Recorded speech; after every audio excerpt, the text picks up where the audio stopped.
تبارك الذي بيده الملك وهو على كل شيء قدير الذي خلق الموت والحياة ليبلوكم أيكم أحسن عملا وهو العزيز الغفور الذي خلق 7 سماوات طباقا ما ترى في خلق الرحمن من تفاوت فارجع البصر هل ترى من فطور ثم ارجع البصر كرتين ينقلب إليك البصر خاسئا وهو حسير ولقد زينا السماء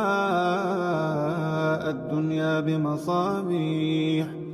وجعلناها رجوما للشياطين وأعتدنا لهم عذاب السعير